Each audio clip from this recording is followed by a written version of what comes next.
আল্লাহ যখন যা করে বান্দার ভালোর জন্য করে। হয়তো প্রথমের দিকে আমরা সেটা বুঝতে পারি না, কিন্তু সময়ের পরিক্রমায় যখন বাস্তবতা নিয়ে সামনে আসে, দিন শেষে আমরা বলতে বাধ্য হই আসলেই ওই দিন ওই ঘটনাটা হওয়াতে ভালোই হয়েছে।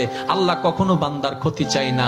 আল্লাহ যদি ক্ষতি চাইতেন সকালের নামাজ না পড়ার কারণে কান্না করে দিতে পারতেন, যদি আল্লাহ ক্ষতি চাইতেন দুপুরে নামাজ না পড়ার কারণে ল্যাংড়া করে দিতে পারতেন। আল্লাহ সেটা চান না। আল্লাহ চাই বান্দার সব সময় ভালো। আর মা তো দেখেন জন্ম দেওয়ার কারণে সন্তানের অপরাধ করার পরও মা সন্তানের প্রতি কতই ভালোবাসা, কতই মায়া। বাবার কাছ থেকে সন্তানের পিঠকে বাঁচাই ফেলছে, এরকম হাজারো মা আছে ওই মায়ের জন্য। কিন্তু আল্লাহ পাক রব্বুল আলামিন বান্দার উপর কতটুকু ভালোবাসে দিয়েছেন সেটা আমরা বান্দারা বুঝতে পারি নাই বলে শয়তানের ফাঁদে বারবার পা দিয়ে আটকাই যাচ্ছি।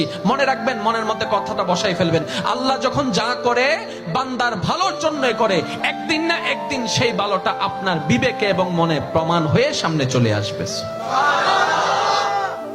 আমি বুঝাতে চাচ্ছি আমাদের সাথে সবচেয়ে কানেকশন কার বেশি ভালো থাকতে হবে, বান্দা হিসেবে আল্লাহর, উম্মত হিসেবে নবী রাহমাতুল লিল আলামিনের। এখানের ভিতর যে কেউ চাইলে জীবন সাজাই ফেলতে পারবে। আমি বলছি যে কেউ, anybody, you can do it, not impossible.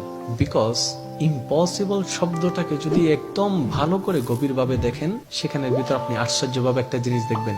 Impossible একটু যদি ডিফাইন করেন, ভাগ করেন, দেখবেন I am possible. Impossible, possible কে আলাদা রাখেন, আই এম কে আলাদা রাখেন। I am possible. ইম্পসিবল শব্দটাই আপনাকে জানান দিচ্ছে আমি অসম্ভব নয়, যদি রবের রহমত থাকে আমি তোমার জন্য সম্ভব।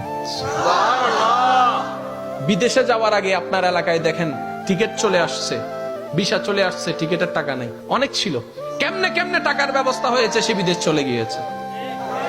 এখানে অনেক ব্যবসায়ী আছে, ব্যবসা শুরু করার সময় সেই পরিমাণ টাকা ছিল না, কেমনে কেমনে ব্যবসা শুরু হয়েছে।